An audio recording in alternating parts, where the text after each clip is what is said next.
Hi, I'm Ernie. And I'm Ben. And this is Budget Nerds.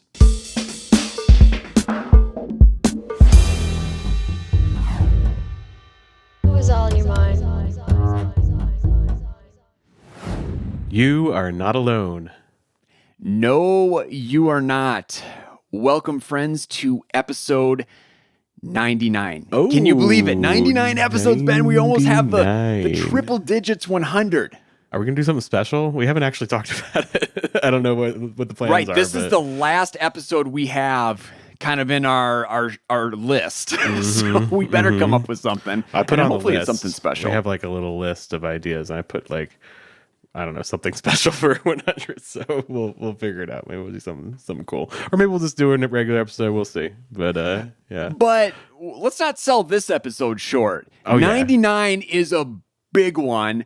And folks, I'm probably overselling this, but I really do think it's big. So, if you're cleaning the kitchen or you're prepping dinner, you're standing up, you might want to take a seat. If you're driving, listening to this, pull over to the side of the road. Ben has changed his budget. I mean, I blew it up, completely started over. No, I didn't. I changed like 5 categories. But, looking at this list, though, that you put together for me, I'm like, these are pretty significant changes. Like, you just didn't put an emoji at the end of a new category. Oh, no. I changed some numbers, guys. You changed some numbers. Yeah. And yeah. the running joke on the show is that Ben constantly talks about changing. He never does anything, though, in the budget. I still haven't added that tree category that you keep talking about. I think I might have added it and then like deleted it. I don't know. Anyways. And I always change my budget constantly. So we don't even talk about my changes anymore just because they're so frequent. But we did have an episode where, because you made like a huge change. Oh yeah, like you did that one experiment where you just like got rid of all your groups. That was back when we got the filter views for the first time, or the focus views for the first time. Yeah, but you went back, right? I went back to groups. I just like having them in the default setup when I open up YNAB. But totally. But this is your show, so I want to hear, because really I glanced over that list, but I want to hear from you kind of what changed, why it changed, and maybe some new revelations. So yeah, it's not really like that many categories that I changed, but like the reasons why when I started writing it out, I was like, oh, I have a lot to say about this. So, okay, I'll explain why we changed because our life changed. So you guys know I've talked about having a nanny for a long time. We pay somebody to watch the kids full time. And we've done that for 10 years, literally, ever since my first daughter was born. And my wife was off maternity leave. She worked at home. So it was like, she's like, I don't really want to like take my daughter to daycare and then come back home. It felt weird. And yeah, so we wanted to get like at first it was like, we're just going to get like a helper because we're like, oh, Kaylin works from home and taking care of kids is easy. And it's like, wait, no, actually we need more help than just like somebody to come in and help for a few hours. We need, because she can't work, because once they become toddlers, especially, it's like, good grief. So yeah, we had a full nanny. But we no longer have a nanny for the first time in 10 years. So I have 4 kids. My third youngest just went to kindergarten, which left one toddler, Gil, who's 2 years old. And we were like, I don't know if we want to pay for a nanny just for one kid, right?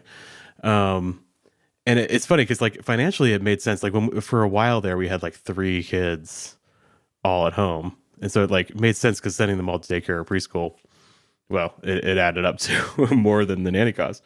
But then it got less and less financially viable to the point where we're like, we should probably just send him to preschool. Yep. And so we did. So this has been a long process because you guys know getting into preschool ain't easy.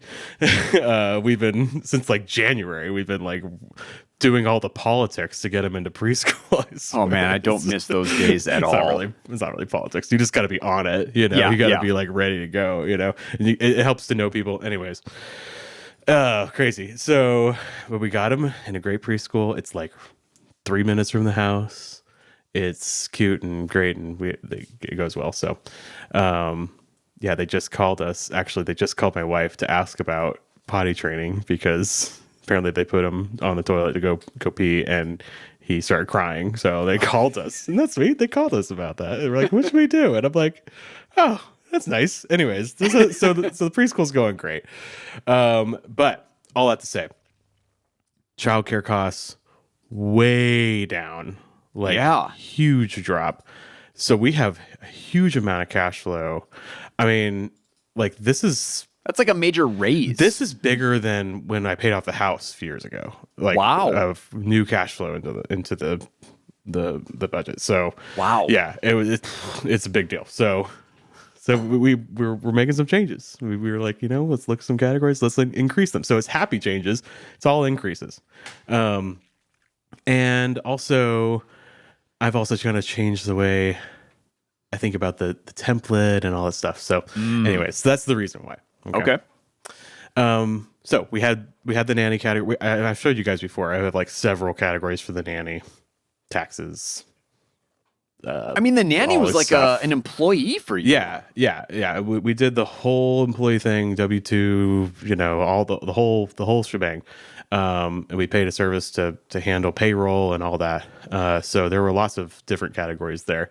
But overall, it was a bunch of money. And now we've replaced it with 3 categories. So we still need to figure out the summer. This summer was crazy. Okay. Because, oh man, Ernie, like everybody that I work with at YNAB is like, oh man, the summer's so hard because the kids are home. And I'm like, it's kind of the same for me because the nanny watched all of them, right? Yeah. So it kind of just was business as usual, but more kids were home, and that's fun. But now yeah, I got the full like summerhood parenthood thing. But we found any summer camp that we possibly could find. Oh yeah. We got like a 13-year-old that lives in the neighborhood. She came and like helped out, just basically playing with our toddler for a few hours a day and entertaining him. That was great. She was the sweetest. That was just a nice little thing. I hope we can do it again. And then we also have preschool. So we were like, okay, next summer we're going to prepare because we kind of scrambled this summer, right? So we started saving for summer camps, started saving for what we call a mother's helper. I said like we should call it a parent's helper because like it's not just your mom, but that's what they call it. That's in the world, mother's helper, and preschool. So yeah, we started saving for it even before we needed to save for it. So that's 3 categories, and so that took a fairly large chunk because especially the summer camps, it's like pretty expensive, and the preschool, Yeah. So that took a pretty big chunk of that new cash flow, but there's still a lot left, which is great. Mm-hmm. Okay. So then we increased some categories. So yeah, that's the reason why, and that's the biggest change is adding those 3 new savings categories just to prepare for the summer, but we don't have to pay a nanny all year round, which is great. It also comes with some like life changes too. Like we still, the kids are done at 3, preschool's done at 3. So like there is some more time that we're watching them because the nanny would stay till 5 normally. Okay. Right. So, having to kind of change schedules and how we work and stuff like that. Right. But, yeah, so just life's changing, budget's changing. Right. So that's and I think that's just so good.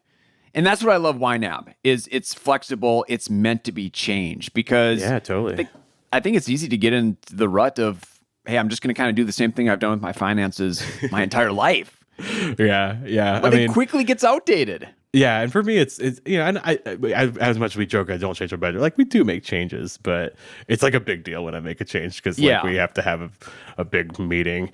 But that's another thing. I was going to talk about your expenses, but I think I'll talk about just being less strict about the template. Okay, so one reason why I'm so hesitant to make a change is because my targets match my income like exactly.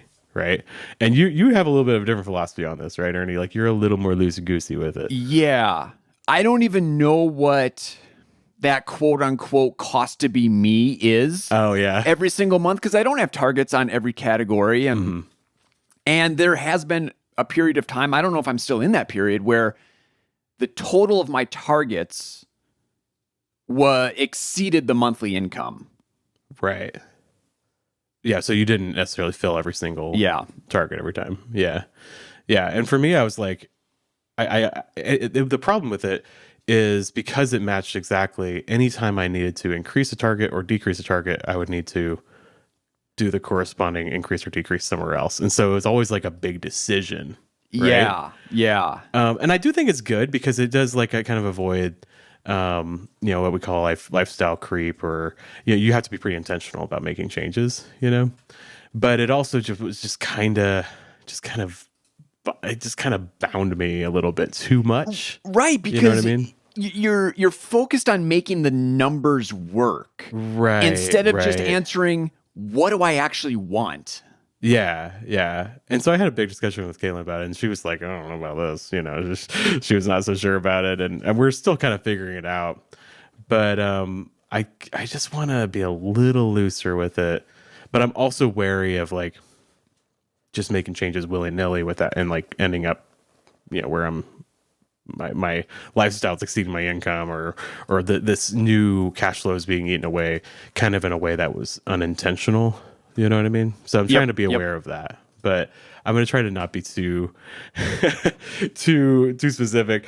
So I'm just gonna be a little bit looser about it on some of those things. And right now I might make changes again. Right now we had a few major costly events this year. I wrote a blog about it. I think it's out. It might not be out yet. I'm pretty far ahead on the blog right now. I just had some expensive things happen and trying to build up. So I'm using a lot of the cash flow for that right now. Okay. But eventually I might make a change and make the template a little closer to the income. But we did make some major changes that I want to talk about today. So we'll get into that. So the first thing is true expenses. So this is one thing I realized. Because I'm so hesitant to make a change, true expenses, and by that we're talking about non-monthly things that come up once a year or random times that you can't expect, but they're not monthly, right? Yep. And they're usually pretty expensive. Those things started to slip a little bit because of just some of its lifestyle increases, but some of it's just costs. Like these things are more expensive than they used to be. And so I had a general vibe. There were certain categories that I feel like we're having to wham money for all the time. We're having to move money back and forth. We're having to constantly have to increase it more than the target amount that I set, right? And I just kind of, at first it was just vibes, but then I actually got a concrete answer because I looked at the numbers. I did some report looking adding. Oh my goodness. Not only are you changing your budget, but you are looking at reports, Ben? I am. Who are you? I'm thinking about stuff. Yeah, no, it's great. In fact, I have a feature request about this, but so it actually didn't really, I didn't look at what we call the reflect section now, but I didn't look at the reports section. Still didn't do that, but okay. But I did look at the inspector, which is that bar on the right on the web app, and I compared the target. So like the amount that I typically put in a category every month based on the target that I set. I compared the target amount to my average spending. Ah, yes. Okay. And found, it's not just vibes. There's math that proves that because I'm not the saving average up here. spending, that's giving you 12 months. Exactly. And I love that. Like you can do this in the spending report as well. You can set the parameters, but I love that in the auto assign option, there's a button called average spent. That's what you use that too, Ernie. Like on some categories, you just click that button. Yeah. And it just assigns the amount that you spend on average, which I think is really great. But what I love about that too, is that it's a 12-month rolling average. And so for some, especially a lot of true expenses where you're kind of spending frequently, random times, if you go back further than a year, I think sometimes it can get a little inaccurate. You know what I mean? Like you might, especially if you have an old file with lots of transactions going back years. I mean, you might, like you look at like auto maintenance, and if you look at it at an average spending over like 5 or 6 years, that might reflect like an old car that or maybe you had 2 cars, you went down to 1 car, or the opposite, right? And so the average spending isn't really good, but like a year feels like that's actually pretty accurate to what you need to assign this month, so I really like that number. So I use that as a report all the time. Yeah, me too. I love looking at it for my electric bill, electric and gas. Mm-hmm. because those rates are constantly changing. Generally, Yeah. they're always going up. So I agree, going back 2-3 years, that doesn't help me, but just give me the 12 months. Yeah, it kind of skews the numbers a little bit. So I like 12 months. And yeah, I was looking at some of these true expenses where I was having a vibe of like, I don't think this is right. And lo and behold, it's not right. Because I can see, let's take an example. This is a perfect example. Gifts and parties. Okay. So I have a category. Anytime I throw a party for a kid's birthday or something, we'll use that. But I also use that anytime I buy a gift for family or, and this is the big one, for when my kids get invited to to birthday parties. Oh my goodness. Right? Which wasn't really that big of a problem until like the past few years, because now my kids are, my older kids are 10 and 8, like they're in Party Central. You Right. know what It's I going to mean? be like every weekend during the school year. I know. I'm like, guys, you're too popular. Like, quit getting invited to all these parties. Like, could you have fewer friends? Anyway. And you have to buy drop like $20, $30, $40 on gifts for these kids every time, And It's out of hand. It is crazy, but it's too much. Yeah, and then when my kids have a party, like I'm not super thrilled about them getting gifts either, because it's just like more plastic crap. Yeah, plastic crap in my house. You get it? Oh man, totally. It's just like, can we all just like get together and be like, let's stop this? Like, let's stop this. But the kids love it. I guess that's what it is. I don't know, man. So like nobody wants to buy gifts, and like I don't think parents really even want to receive gifts. You know what I mean? But it's a part of the tradition and something. Anyways, I don't know. We set aside $75 a month for gifts and parties. Okay, I looked at the average spending, and it was $150 a month. Wow. Yeah. So double. So I had all this cash flow. I'm like, let's just bump that right up to 150. And I feel so much better because, yeah, I remember, and I had the vibe, we are constantly moving money into that category from other places and like feeling the strain in like restaurants or something like that because of it. Yep. So that's just one example of what I've been doing. So I'll go through some of the true expenses. Does that sound good? I just want to pause quickly because I love this discussion. I'm thinking of new YNABers and true expenses, at least from my perspective, for a lot of new YNABers, it's a new idea, a new concept. They're not used to setting money aside for these things every single month. And I think the initial hesitation is, well, I don't know how much I need. Right. And you don't. I mean, that's true. And so I always recommend just start setting something aside. Yeah. And then it won't be long and you'll have that vibe. You'll just kind of intuitively know this is enough. And if you're a numbers person, you can look at the reports and get that data to then change your allocations moving forward. So it works itself in the end. Just get started setting something aside. I think a lot of people think they have to get it right the first try, and it's but there is no right. Like that's a nonsensical thing. Like it's not even true, because here I am. I've been budgeting. I've been using YNAB for 11 years this year, right? And I'm making changes to true expenses because I didn't have it right. Okay, because your life changes. 11 years ago, I didn't have any kids, right? And now I got kids that are going to birthday parties all the dang time, right? Because they're so popular. Anyways, you know what I'm saying? So your life is going to change, and so those true expenses need to change. And don't feel like you got to get it right the first try, because even if you did get it right, eventually it would be wrong.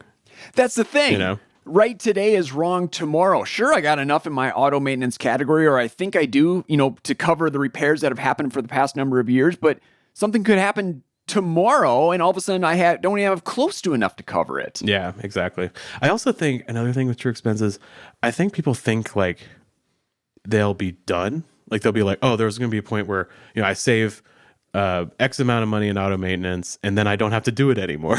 Right. Yeah. And it's like, no, it's not like a goal that you accomplish. It's just something that you're always, for the rest of your life, going to set money aside for every month, and you're ironing that out. There might come a time where you're like, dang, I got a lot of money in auto maintenance, knock on wood. I haven't had to take the car to the shop for a while. I could maybe slow it down or pause it for a while. But I'll tell you, Ernie, that's never happened to me. I've never done that, you know, and I don't think that should be the goal, because I think the goal should be to like optimize it, you know, like I don't want to put too much in there because I want to use that money for something else. I want to put just enough to where I have the money I need to cover repairs, and then continue to save after that, you know? So true expenses are not like a thing that you accomplish. It's a thing that that's just a practice, a part of your life forever. Yep. You know? Well said. Yeah. So yeah, true expenses is great. I'll go over, I don't mind sharing some numbers. Overall, Ooh, nice. So overall, all the target changes was I increased my template, I guess you can say, by just over $900. Okay. So, and I still have some cash flow that we haven't. So when I say like this was a big change in cash flow, I'm talking huge, because by far, I mean, I paid the nanny, like my personal income, not including my wife's income, it was probably like half of my income. Okay. Wow. So yeah, it was a big old chunk, right? So not paying her, and then, I said not paying her. It sounds like I still have an employee and I just stopped paying them. Thanks for the free work. Just not paying them anymore. No, it actually worked out pretty well to where they were ready to move on right at the right time. But yeah. So not paying a nanny definitely increased the cash flow quite a bit. So okay, so just talk about the true expenses. Here's the thing that prompted me to actually go ahead and make these changes, because like I said, we're kind of waiting for things to settle down, because we had like medical thing that we had to pay for, and tax issues I had to pay for. So like lots of expensive things that I'm saving up for and paying back my prudent reserve and all that. So I was like, let's kind of wait for things to settle down. But then at the end of July, I got my insurance bills, and I have three policies that I pay all at once at the end of July for the whole year, except for car insurance I pay every 6 months. Anyways, who cares? And they were way more than they were last year. And once again, Ernie, I'm feeling bad for being mad at the mortgage company doing the escrow. That's what the word. Yeah. Because I keep messing it up too. So. I'm actually like thinking about calling a broker and maybe shopping around for insurance, because it increased like 30% in the past, like I think it increased like 30 or 40% for my homeowner's policy in the past 2 years, which like everybody's talking about how the insurance is more expensive, but like that's like kind of excessive, right? Yeah, that's a lot. Yeah, I'm a little mad about it. I just got my homeowner's insurance renewal, and I was like hesitant to open the email because you had posted in Slack about your increase, so it got me scared. What is happening? Like, I don't think there's increased risk around my house. I mean, maybe there is. I don't know. They have all the math, but mine wasn't that bad. There was an increase. Yeah. But nothing like what you experienced. Yeah, it was a big old chunk. But anyways, so I rolled the punches for that. But then I was like, I'm not going to roll the punches next year. I'm going to increase it that much and then like add another like 20% on top of that, just in case they increase it again. Right. And so, so car insurance went from, and also car insurance. Here's another thing too. We got a second car. I got my grandpa's Caddy. I told you all about that.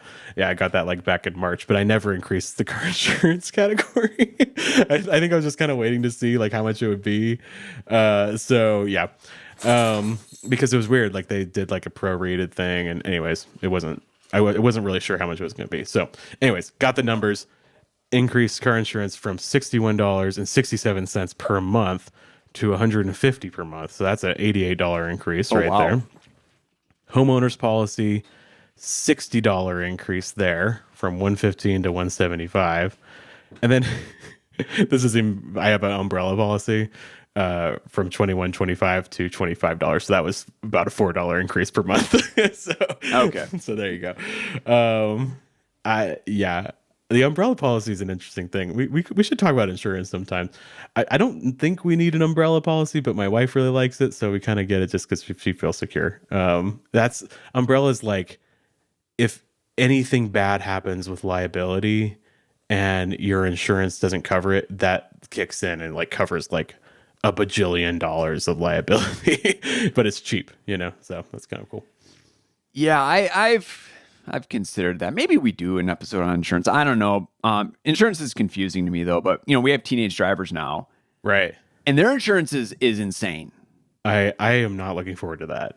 And That Christy sounds and I were crazy. like, well, we want to we don't want to increase our liability, our risk. Right. So let's put them on their own policy. But Right. that's pretty much impossible because it is so expensive. So we're like, Especially well, with boys, right? yeah, like a bit especially more. with boys. So we didn't want to, straddle them with that cost. So we're putting them on our policy, but okay, do we need something else in case something happens with them in an auto accident and then they come after us, the other party. So like, Ugh. do we need a little bit more insurance? I don't know. Yeah. I've been considering But it. they're also minors, so like, wouldn't they come after you anyway? I don't know. Yeah. Yeah. Maybe we shouldn't do insurance episodes since we don't even know anything that we're talking about. So, That's the but thing. when's that ever stopped us, sir? This is not financial advice. Anyways. Okay, back to nerdy YNAB stuff. Okay, so that's the insurance. So we saw that, and I was like, oh, I was like looking around, like, what else is low, right? Okay. So without getting too bogged down, I'll go through these quickly. Medical category. Now, real quick, is this kind of the order that you tackled? Like, did you go from practical to maybe some fun categories? Yes. Yeah. Okay. Yeah. That's the way when I have excess cash, I always start with the practical, Yeah. but I make sure there's something left over for the fun categories I'll too. get to the fun in Okay, just a minute, okay. because that was a whole other discussion with me and my wife. So we'll discuss that. Yeah, that's the fun thing that I'm really excited about is our personal spending. But I'll talk about true expenses first. Medical. Okay, so we have an HSA. We have a high deductible plan and an HSA, and so we put money to the HSA regularly. And most medical bills come from that. But then there's like over the counter stuff that you can't necessarily use the HSA for, or like supplements. Like I buy like Metamucil. If you don't have Metamucil, you should definitely get some. It's the best. We'll talk about that too much, but Not a sponsor. not a sponsor, but it's the best. So like, supplements and things like that you don't really use the HSA for. So I had a medical category for that with $20 a month, which feels like way low, right? Like, Yeah. like a big old can of Metamucil is like $60 or something. So which will last a little while, but like, so I looked at the average spending and it was $100. So that was 5 times more because we were moving money to find money for that, So I was like, I want to like not find money any more than I have to, So Yep. This is what this is about. So we increased that $80. Gifts and parties I already mentioned. Auto maintenance also doubled from $75 a month to $150, which I'm not so sure about that one because we had like a really fluky year with my van, with our 2005 Toyota Sienna, where like it needed basically body work because we had an accident where we hit a curb. That's the royal we, and it did some damage, but like it didn't manifest until like a couple years later. You know what I mean? Okay. It manifested in the form of the alignment being completely wrecked, and the tires. And I bought tires, and then the next year they're like, "You need new tires," and I'm like, "What?" Yeah. So, there's a lot of body work for that. So like, I'm not sure if that average spending was right. But also we got a new car. So we have 2 cars now. So still figuring that one out, but I was just like, let's just double it, So that's the idea there. Worst case scenario, you have a little extra money that you can put somewhere else later on. Yeah. Yeah. And the van's getting old. I mean, it's almost 20 years old now. So, it might have issues, but we'll see. And then I also increased my vet bills, so I have a bunch of categories for Bessie. Is she here? No, she I heard her She left a little bit ago. She was right behind me on her couch, but I think Caitlin took her outside. Yeah, we have like a medicine, a boarding, and then like a vet bill, just a general vet stuff. And that only had $25 a month in it, which you can tell that's small. Whoa. That's not enough, right? It's been a long time, I think, since I scrutinized some of these, and the average spending was $115 a month. So okay. I increased that to 115, and I also bought pet insurance. Did you do pet insurance thing? Yeah. Yeah. We've done that since day one. And you like it, right? Because I feel like I've gotten a lot of good reviews about pet insurance. Or do you not like it? I mean, I liked it the first year because we were you like it when submitting you use it, claims, right? right? But this year's been a really good year, so I'm like, why do we have it? But yeah, no, it is good. I feel weird about insurance for things that like I know I could handle. You know, like I don't feel like I should have to transfer this risk to somebody else because like I could probably figure out how to handle most vet bills, right? But yeah, here's the deal. I like the idea because, and actually, it was kind of fun getting the pet insurance because they had software where you could like mess with the numbers a lot. Like you could be like, what if we increase the deductible? What if we increase the max payout per year and blah, blah, moving around, you know? And I actually did a pretty generous policy. But I think it's kind of peace of mind. I mean, Bessie is almost 4 years old. She's a Great Dane. She might live another 4 years, maybe, like hopefully, you know. She could live another 10 years. It happens, but most Great Danes live like 6, 7, 8 years, right? So I'm like, you know, she's going to start getting expensive, and I don't want to have to make medical decisions based solely on money for her, you know. sure. So because you know it's hard when it's like, you know, you could maybe get it a couple of years if you do this procedure, but it's going to cost a ton of money, and it's like, what's, you know, and there's also quality of life considered. I mean, all those things are still there, but like I'd rather money to not be as much of a part of it, and I think getting pet insurance might help take that out of those decisions a little bit. You know, That's a good point. I like So, that angle. I was thinking about it. I'm like, I don't need to transfer this risk because I think I can handle the risk, but it's more of like peace of mind to help make those decisions a little easier. You know what I mean? Yeah. And also, you know, it makes these random procedures or whatever I need to do less annoying. So that's nice.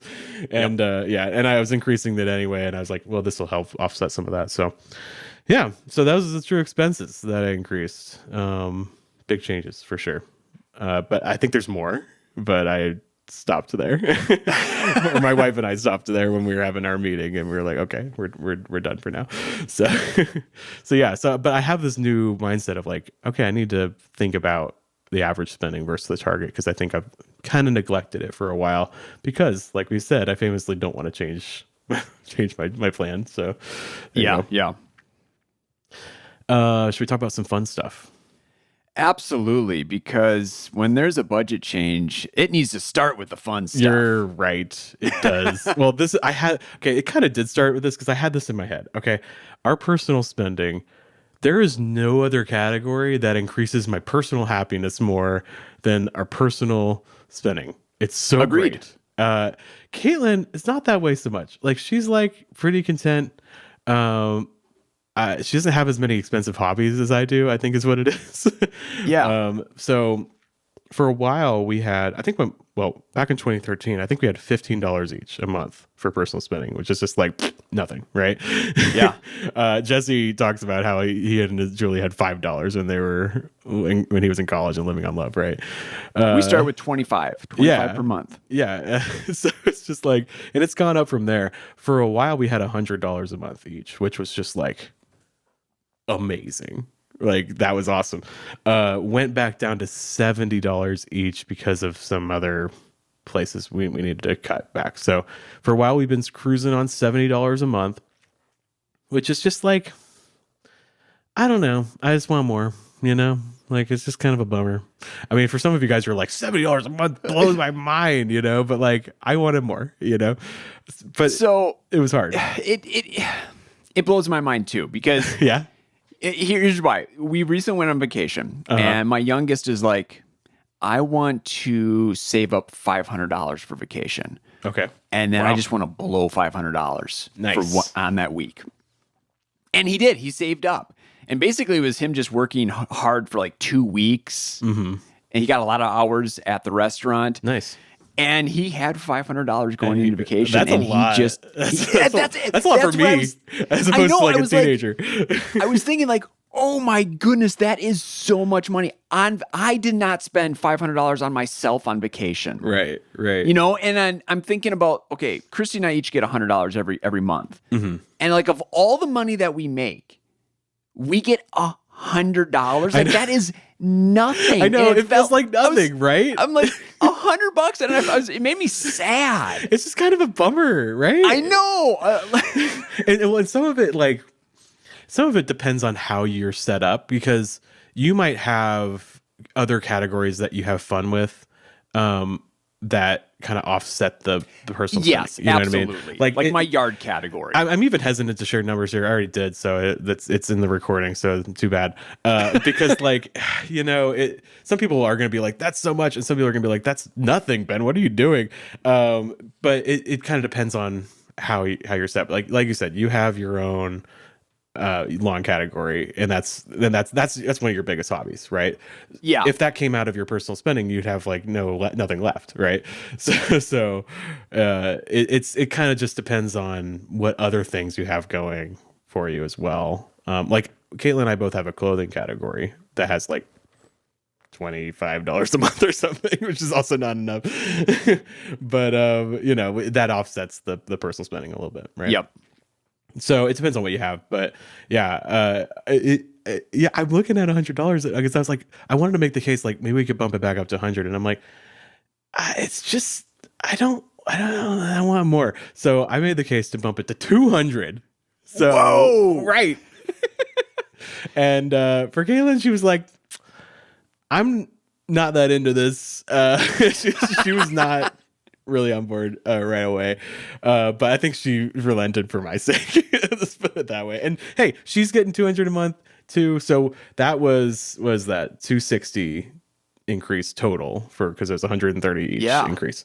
So honestly, like I think it's pretty conservative. Like we could go more, but I'm really excited to see what it's gonna do. I'm excited for you. Yeah. And part of it too, part of the case I made with Caitlin when we were talking about this was like, yes, we have a certain amount every month that we need to do, but like we'll often like make the case for a special, sometimes I call it a special dispensation for like something we want, right? If you have more personal spending, I don't think we'll need to make that case quite as much. You know what I mean? And I feel bad sometimes because I'll make that case sometimes, and Caitlin will relent, and sometimes she'll say no, and we'll be like, okay, that's fine. But she doesn't often make that case because she values the money less than having to make that case with me and argue. Even though I am like so quick to like say yes because she said yes to me so much, but she just doesn't want to ask, So there's like this relational aspect here too, because we share our income, and so we talk about how we're going to spend all of it, and we have competing priorities all the time between me and her, and also between even our own shared priorities are competing as well. So, so we're going to see. I think we can just spend on what we want more without having to make the case for it. So it's going to actually be more efficient, and there'll be less friction in the relationship around money because of it too, because we don't have to ask for things as much. So, and that's huge. Yeah. So if you're trying to make the case to your partner about increasing that, you go ahead and use that. Hey, this is going to cause less friction in our relationship. That's a good thing, And that's how I'm going to get it to 400 by this time next year. We'll see. I was talking with a YNABer recently, and they were telling me her and her husband each get $300. Okay. And I was like, oh, wow, that's awesome. That's so super cool. Great. Yeah. Anyway, it's cool to hear from her that the personal spending category really got her husband engaged in YNAB.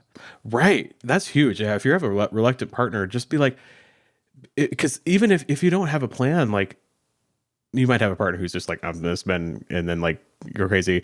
But sometimes it's almost more restrictive because you have to kind of make that case all the time, or you have to feel guilty about it. But yeah, if you can tell your partner who might be a little reluctant to try it, hey, you could have $300 a month, just spend whatever you want, and they don't even have to talk to me about it.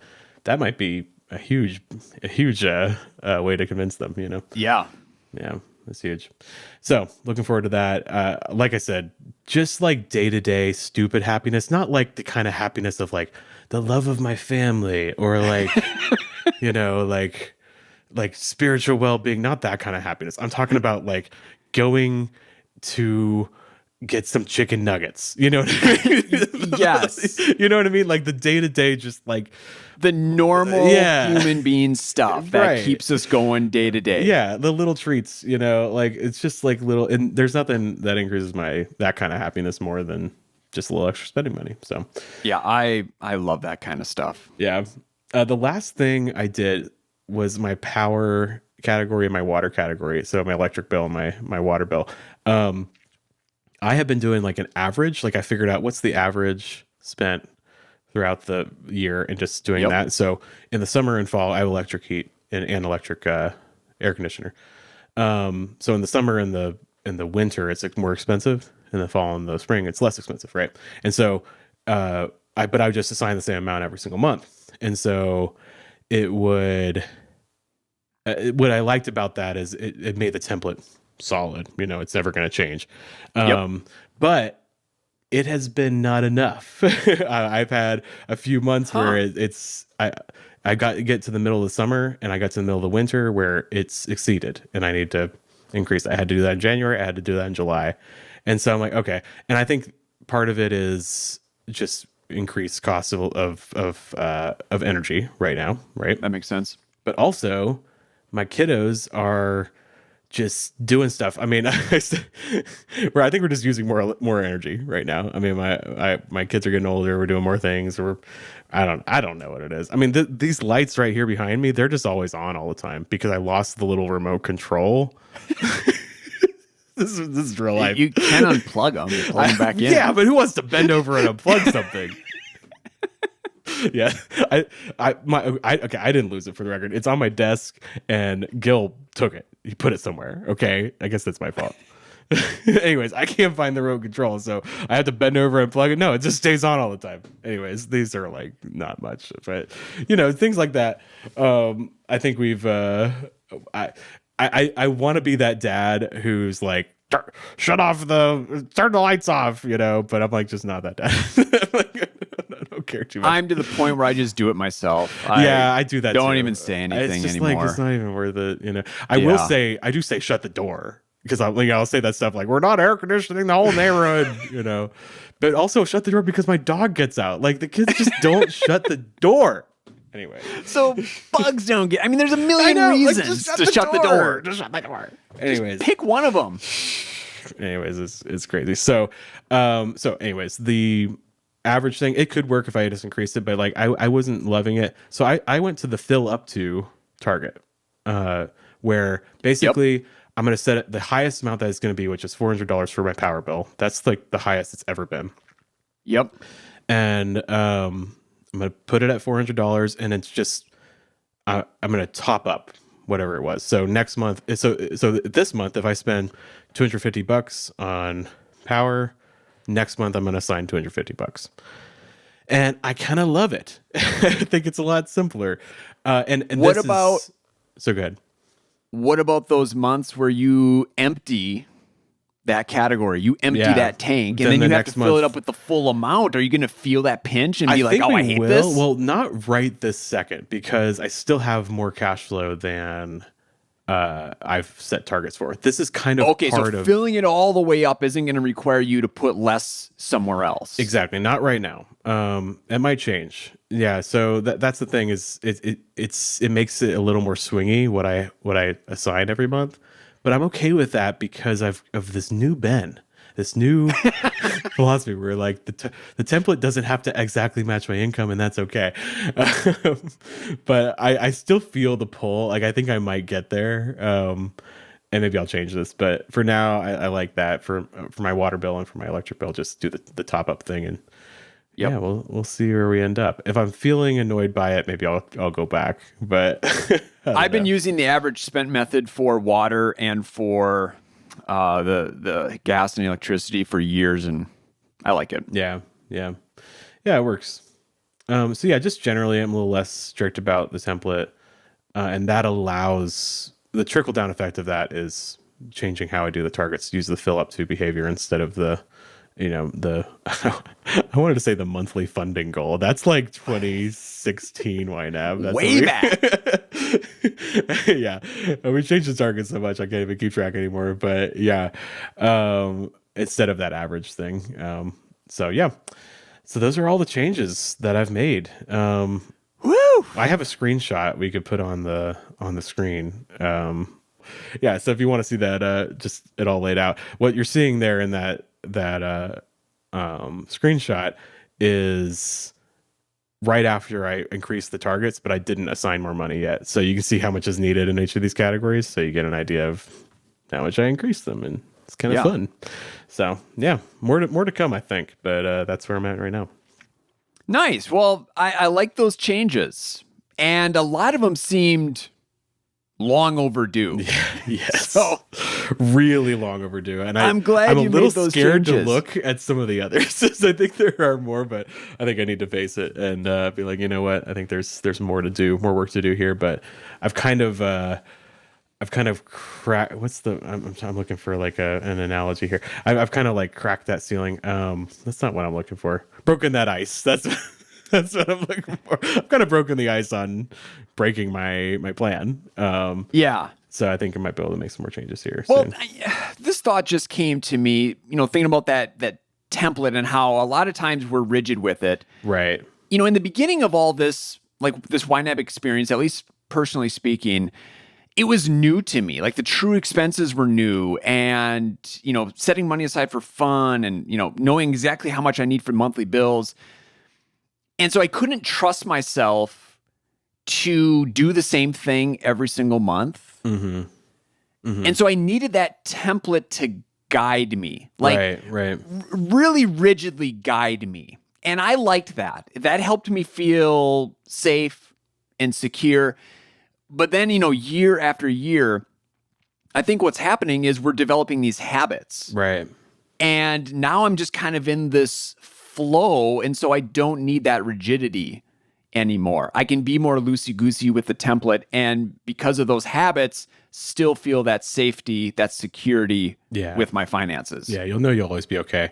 Yeah. And so, I mean, the truth is I wasn't really following rule 2. I was kind of following rule 2, but I wasn't really embracing the new reality that a lot of these targets, because a lot of these targets I set, 4 or 5 years ago, and things have changed in the world. Things have changed in my life. So I really needed to assess. And because I had that increase in cash flow, it was easy, but still a little painful because I was like, I want to have fun with all this cash flow, but I need to take care of some of these things and tend to house, So. And this can be a really helpful practice for the folks who are going the other way, right? There's a big decrease in monthly income. They lose a job or they take a different job that's lower paying. You just go back to reality, go back to priorities, and just reset things. Yeah. I mean, a couple of years, this time about 2 years ago, we did that because my wife lost her job. And yeah, it felt so good to have a framework to make decisions about how we're going to cut our lifestyle back because we had to, So you can do it. Like, you got this. And it's nice to have the means of making those decisions. And that's what this is. Boy, I remember there was a season of my life where I'm like, oh my goodness, YNAB really works. And it was when I transitioned from my old job, went from full-time to 3 part-time jobs. Oh yeah. And my income reduced by 50%. Wow. Yeah. And I needed to get out of that old job so bad. I needed to get out. And I just didn't care. I'm just like, I'll figure out the money. It'll take care of itself. Like, I didn't even know if it would work. So I just jumped and then realized, it works. Like, yeah, I don't know, with YNAB, I was able to organize everything. And I just remember my mind being blown. Yeah. Like, oh my goodness, I can actually do this new thing in life now. Right. I mean, I did the same thing. Like, I've talked about this on a blog before. If I wasn't using YNAB as a customer, I probably would not be working at YNAB. because I also went from a full-time job to 2 part-time jobs when I started working for YNAB. And one of those jobs was teaching workshops, what you're doing with a lot of your time now, Ernie. And that was only 20 hours a week. So I had another part-time job that I was also doing on top of a full-time job because I was just trying to like make ends meet with my family because I was making like 20 grand a year on my full-time job. It was like not enough, so yeah, I didn't have benefits because I jumped from the full-time job. Right. And so that was I didn't have like health insurance. So that was a big jump. And then also a little bit of a decrease in income. So it was just like, because I had a framework for making it work, I felt like I could make it work. Yeah. Lo and behold, when you have a way of making it work, you can make it work. And that's what YNAB gives you. It gives you just not. It doesn't necessarily give you the solution. It gives you the means of finding the solution, and that's huge. Yeah. So yeah. All hey, right. Great discussion. How about a couple YNAB wins before we sign off here? Yeah, let's do it.